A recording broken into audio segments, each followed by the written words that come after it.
الحمدللہ رب العالمین والصلاة والسلام علی سید الانبیاء والمرسلین۔ آج ہم حضرت سیدنا اسماعیل علیہ السلام کا تذکرہ کریں گے اور آپ کا ذکر خیر کریں گے۔ حضرت سیدنا اسماعیل علیہ السلام حضرت سیدنا ابراہیم علیہ السلام کے بڑے فرزند ہیں، یعنی حضرت ابراہیم علیہ السلام کے بڑے بیٹے اسماعیل علیہ السلام اور چھوٹے بیٹے سیدنا اسحاق علیہ السلام ہیں۔ سیدنا ابراہیم علیہ السلام کا جب نکاح ہو جاتا ہے حضرت حاجرہ کے ساتھ تو بڑی دیر تک اللہ کی طرف سے کوئی اولاد کا سلسلہ نہیں ہوتا۔ سیدنا ابراہیم علیہ السلام لگاتار اللہ تعالیٰ کی بارگاہ میں دعا کرتے رہتے ہیں۔ اسی طرح دعا کرتے کرتے ایک رات آپ دعا کر رہے تھے تو اللہ تبارک و تعالیٰ نے فرمایا فَبَشَّرْنَاهُ بِغُلَامٍ حَلِيمٍ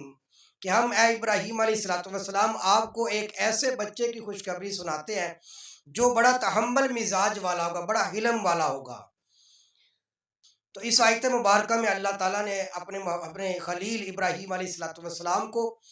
پیشن گوئی کے طور پر بتا دیا کہ آپ کے گھر میں ایک بیٹا پیدا ہوگا، اور وہ بیٹا بعد میں اسماعیل علیہ السلام کے نام سے تھا۔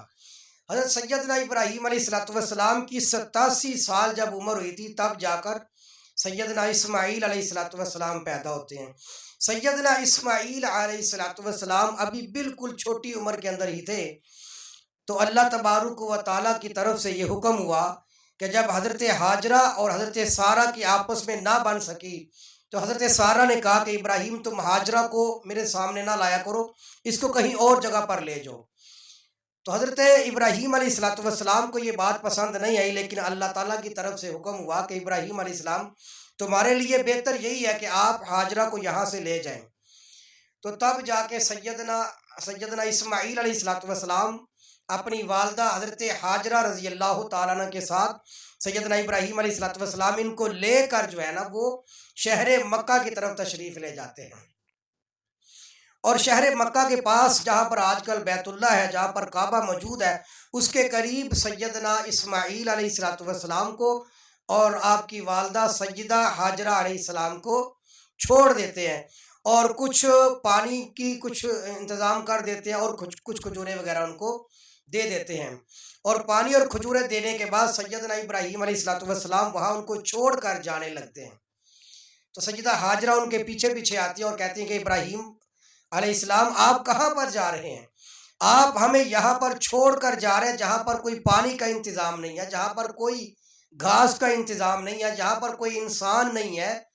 تو آپ یہاں پر مجھے اور اسماعیل کو چھوڑ کر جا رہے ہیں۔ تو ان کے پیچھے پیچھے وہ کلام کرتی رہتی ہے، لیکن سیدنا ابراہیم علیہ السلام کوئی جواب نہیں عنایت فرماتے۔ اسی عالم کے اندر پھر سیدہ حاجرہ پوچھتی ہیں کہ اے ابراہیم تم یہ بتاؤ کہ مجھے اور اسماعیل کو یہاں چھوڑ کر جا رہے ہو، یہ اپنی مرضی سے جا رہے ہو یا اللہ تبارک و تعالیٰ کے حکم سے جا رہے ہو؟ تو سیدنا ابراہیم علیہ السلام نے فرمایا کہ اے حاجرہ تم جانتی ہو کہ رب کے حکم کے بغیر میں کبھی ایک قدم بھی نہیں اٹھاتا۔ جب سیدہ حاجرہ علیہ السلام نے یہ بات سنی نا تو سیدہ حاجرہ نے فرمایا اذا لا یضیعنا، اگر اللہ کے حکم سے آپ ہمیں چھوڑ کر جا رہے ہیں نا تو پھر اللہ تبارک و تعالیٰ ہمیں ضائع نہیں ہونے دیں گے۔ یعنی ان کا اندازہ، ان کا عقیدہ اور ان کا اللہ کی ذات پر ایمان دیکھیں۔ تو سیدنا ابراہیم علیہ السلام حضرت حاجرہ کو چھوڑ کر واپس فلسطین کے اندر آ جاتے ہیں، اور وقتاً فوقتاً سیدہ حاجرہ کے پاس اسماعیل علیہ السلام کو ملنے کے لیے بھی جایا کرتے تھے۔ اس لیے بخاری شریف کے اندر ایک روایت موجود آتی ہے کہ ابراہیم علیہ السلام جب واپس آ جاتے ہیں اور ان کے واپس آنے کے بعد پھر سیدہ حاجرہ چند دن تک جو کھجور اور پانی ہوتے ہیں اس کو استعمال کرتی رہتی ہیں، خود بھی کھاتی ہیں، اپنے بیٹے اسماعیل کو بھی کھلاتی ہیں، اور چند دن کے بعد جب پانی اور کھجوریں ختم ہو جاتی ہیں اس کے بعد پھر چونکہ پانی وغیرہ کا انتظام نہیں تھا تو سیدہ حاجرہ بڑی پریشان ہو جاتی ہے کہ میرا بیٹا اسماعیل جو ہے اس کے لیے پانی کا انتظام کیسے ہوگا، چونکہ پانی بنیادی ضرورت ہے انسان کی۔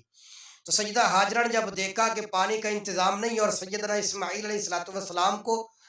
پیاس ہے اور پانی کی ضرورت ہے ان کو، تو سیدہ حاجرہ پھر دوڑتی ہیں۔ اب یہ وہ مقام ہے جو صفا اور مروہ کے درمیان سیدہ حاجرہ جو اپنے بیٹے اسماعیل کو لے کر بیٹھی ہوئی تھی، تو پہلے آپ صفا پہاڑ کی طرف جاتی ہیں، کہ وہاں پر اوپر چڑھ کر دیکھتی ہیں چاہے شاید کوئی انسان نظر آ جائے یا کوئی پانی کا انتظام ہو جائے، تو صفا پہ نہیں ملتا، پھر واپس آتی ہیں اپنے بیٹے کے پاس، پھر مروہ کی طرف جاتی ہیں، پھر صفا پھر مروہ، یہ 7 چکر سیدہ ہاجرہ علیہ السلام مکمل کرتی ہیں۔ اور اسی کے متعلق اللہ کے نبی نے فرمایا کہ تمہاری ماں یہاں پر صفا اور مروہ، یعنی صفا اور مروہ کے 7 چکر کاٹے تھے حضرت ہاجرہ نے۔ 7 چکر کاٹنے کے بعد پھر حضرت سیدنا اسماعیل علیہ السلام کے پاؤں کی ایڑی جب زمین پر لگتی ہے تو اللہ تبارک و تعالی پانی کا چشمہ وہاں سے جاری فرما دیتے ہیں، اور وہ پانی کا چشمہ جو ہزاروں سال سے آج تک پوری کائنات کے انسانوں کو سیراب بھی کر رہا ہے اور انسانوں کے لیے شفا یاب کا سبب بھی بنا ہوا ہے۔ یہ جب اللہ تعالیٰ کے پیارے اللہ کے لیے قربانی دیتے ہیں تو اللہ تعالیٰ پھر ایسے قدر فرماتے ہیں۔ سیدہ ہاجرہ علیہ السلام نے جب دیکھا کہ میرے بیٹے کے پاؤں کے نیچے سے پانی کا چشمہ جاری ہوگا تو وہ سجدہ ریز ہو جاتی ہیں، اور پھر وہ پانی پیتی ہیں، خود بھی پیتی ہیں اور اپنے بیٹے اسماعیل کو بھی پلاتی ہیں۔ اتنا صاف ستھرا شفاف پانی جو ہے نا، جہاں کوئی صورت نہیں تھی پیدا ہونے کی، تو اللہ تعالیٰ نے معجزتاً حضرت اسماعیل علیہ السلام کا معجزہ لگا لے یا اللہ کی کرم نوازی لگا لے کہ اسماعیل کی ایڑی کے ساتھ پانی کا چشمے جاری ہو جاتے ہیں، اور پھر آج تک وہ پانی جو ہے آب زمزم کے نام سے دنیا کے اندر پیا جا رہا ہے۔ سیدہ ہاجرہ بہت خوش ہو جاتی ہیں۔ ابھی اسی کشمکش میں تھی کہ کچھ ہی عرصے کے اندر، کچھ دنوں کے اندر قبیلہ بنی جرہم کا ایک قبیلہ بنی جرہم وہاں سے گزرتا ہے، تو وہ گزر رہے ہوتے ہیں اور وہ صحرا کا سفر کر رہے ہوتے ہیں، تو وہ دیکھتے ہیں کہ پرندے جو ہے نا وہ کسی جگہ پر اڑ رہے ہیں، ایک جگہ پر چکر لگا رہے ہیں۔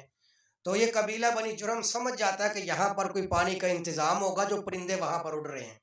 اب وہ قبیلہ جب آتا ہے تو آگے دیکھتے ہیں کہ سیدہ ہاجرہ جو ہے وہ پانی کو چاروں طرف سے بند کر رہی ہوتی ہے تاکہ پانی جو ہے نا وہ باہر زیادہ دور نہ جائے۔ تو قبیلہ بنی جرہم کے لوگ آتے ہیں اور آ کر کہتے ہیں کہ سیدہ ہاجرہ سے پوچھتے ہیں کہ ہم بھی یہاں پر آرام کر سکتے ہیں، رہائش کر سکتے ہیں کیونکہ یہاں پر پانی کا انتظام ہے؟ تو سیدہ ہاجرہ نے فرمایا کہ تم یہاں پر قیام تو کر سکتے ہو لیکن پانی کی ملکیت تمہارے کھاتے میں نہیں جائے گی، وہ میری ملکیت رہے گی۔ انہوں نے بڑی خوشی کے ساتھ یہ بات تسلیم کر لی کہ پانی مل جائے اتنا ہی ہمیں کافی ہے۔ تو قبیلہ بنی جرہم کے لوگ پھر وہاں پر آباد ہونا شروع ہو گئے، اور قبیلہ بنی جرہم ہی کے عورتوں میں سے ایک عورت کے ساتھ سیدنا اسماعیل علیہ السلام کا نکاح ہو جاتا ہے۔ اور اسی طریقے سے پھر آگے جو ہے نا سلسلہ چلتا ہے۔ سیدنا اسماعیل علیہ السلام کی کتابوں میں آتا ہے کہ اللہ تبارک و تعالیٰ نے اسماعیل علیہ السلام کو 12 بیٹے عطا فرمائے، جو 12 کے بعد میں سردار کی حیثیت سے دنیا کے اندر ظاہر ہوئے۔ سیدنا ابراہیم علیہ السلام فلسطین سے پھر آیا کرتے تھے کبھی کبھار۔ ایک مرتبہ بخاری شریف کے اندر موجود ہے کہ سیدنا ابراہیم علیہ السلام ایک دفعہ اپنے بیٹے اسماعیل کو ملنے کے لیے آتے ہیں، اور گھر میں آ کر دروازہ کھٹکھٹاتے ہیں تو آگے سے ایک عورت نکلتی ہے۔ تو آپ نے فرمایا کہ بھی اسماعیل کہاں ہے؟ تو اس عورت نے کہا جی وہ گھر سے باہر گئے ہوئے کام کاج کرنے کے لیے۔ تو سیدنا ابراہیم علیہ السلام نے چونکہ بتایا نہیں ان کو کہ میں ان کا باپ ہوں، تو پوچھا اچھا بیٹا بتاؤ کہ گھر کا انتظام کیسا چلا رہا ہے اسماعیل؟ تو وہ عورت کہنے لگی جی میں کیا بتاؤں جی، گھر کے حالات بڑے خراب ہیں، کھانے کو کچھ ملتا نہیں، پیاس لگی رہتی ہے، پانی کا انتظام نہیں ہے، یعنی بڑی ناشکری کے الفاظ بولے۔ تو سیدنا ابراہیم علیہ السلام سمجھ گئے کہ یہ عورت میرے بیٹے کے لیے مناسب نہیں ہے۔ تو آپ نے فرمایا کہ چلو ٹھیک ہے، اسماعیل جب گھر آئے نا تو انہیں کہنا کہ ایک بزرگ آئے تھے، وہ کہہ رہے تھے کہ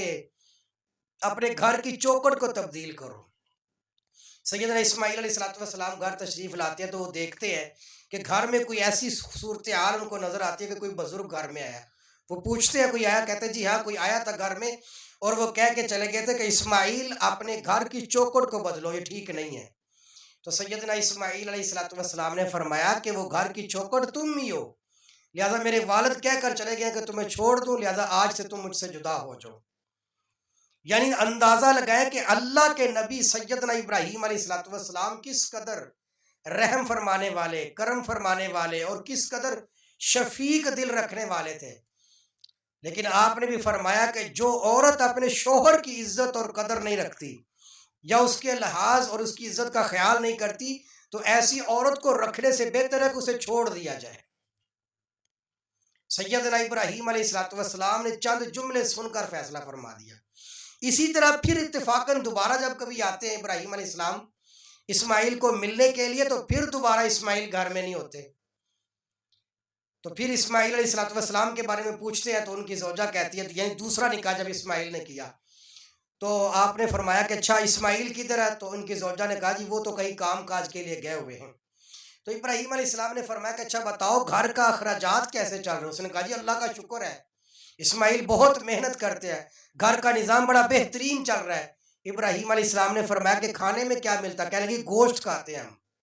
یعنی بڑے شکر گزار والے کلمات کہے۔ تو سیدنا ابراہیم علیہ السلام نے فرمایا چلو میں اب چلتا ہوں، جب اسماعیل آئے تو انہیں کہنا کہ فلاں قسم کے بزرگ آئے تھے اور وہ کہہ رہے تھے کہ تمہارے گھر کی چوکھٹ بہت بہترین ہے، لہذا اس کا خیال رکھنا۔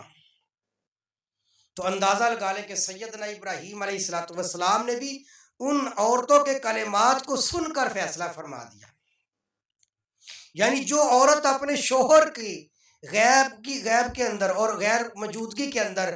کسی کے سامنے شکوہ شکایت کرے، تو سیدنا ابراہیم علیہ السلام کا بھی یہی فتویٰ ہے کہ ایسی عورت کو گھر میں رکھنے سے بہتر ہے کہ اسے گھر سے نکال کر اپنے میکے پہنچا دیا جائے۔ سیدنا اسماعیل علیہ السلام ابھی قرآن کہتا ہے کہ فلما بلغ معہ السعی، جب ابراہیم علیہ السلام کے بیٹے اسماعیل علیہ السلام تھوڑی سی فلما بلغ معہ السعی، جب وہ بالغ ہوئے اور تھوڑی سی عمر کو پہنچ گئے، تو قال یا بنی انی ارا فی المنام انی اذبحک فانظر ماذا تری۔ تو سیدنا ابراہیم علیہ السلام نے فرمایا کہ میرے بیٹے اسماعیل، میں نے دیکھا ہے کہ میں خواب کے اندر دیکھ رہا ہوں کہ میں تمہیں ذبح کر رہا ہوں، فانظر ماذا تری، اے اسماعیل بتاؤ کہ تمہاری اس کے اندر کیا رائے ہے؟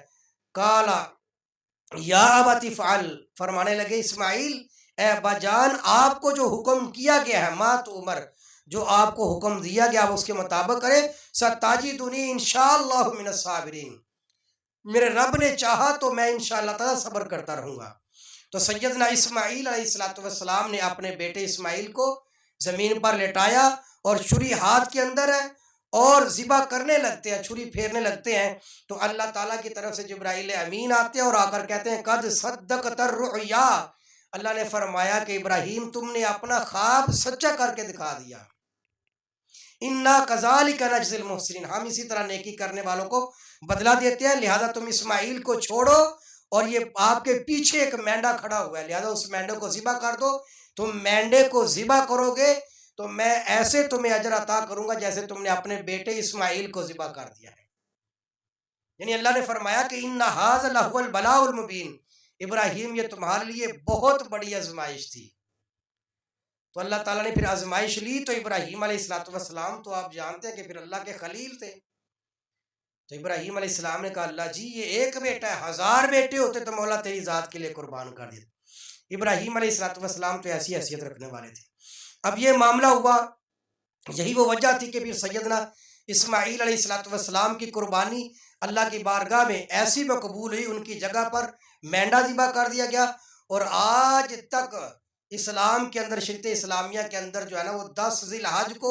پورے عالم کے اندر جو ہے وہ قربانی کی جاتی ہے، اور یہ ملت ابراہیمی کی بنیاد پر کی جاتی ہے، یعنی وہی جو سیدنا ابراہیم علیہ السلام کی سنت تھی وہ آج بھی اللہ تعالیٰ نے اپنے محبوب علیہ السلام کی شریعت میں واجب کا درجہ، جو صاحب حیثیت ہے ان کے لیے قربانی کرنا واجب ہوتی ہے۔ تو ایسی اللہ تعالیٰ کی بارگاہ کے اندر اسماعیل علیہ السلام کی آزمائش اور ان کی قربانی مقبول ہوئی ہے کہ اللہ تعالیٰ نے اپنے محبوب علیہ السلام کی امت کو بھی حکم دے دیا کہ وہ بھی ہر سال 10 ذی الحج کو قربانی کیا کرے، تاکہ اسماعیل اور ابراہیم علیہ السلام کی یاد اور ان کے نشان باقی رہیں۔